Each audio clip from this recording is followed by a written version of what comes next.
J'ai voulu par exemple être noir à un moment donné, j'ai cru que j'étais noir. J'avais oublié que j'étais métisse.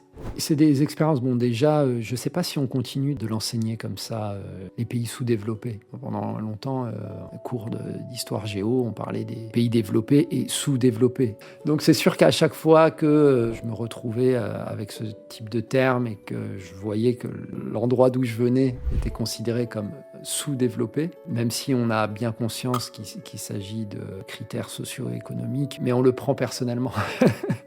On le prend personnellement. Et puis oui, petit africain, c'est une façon de dire l'Afrique est un pays. Ta réalité, c'est la réalité du continent. Guerre, famine, misère, c'est pareil partout.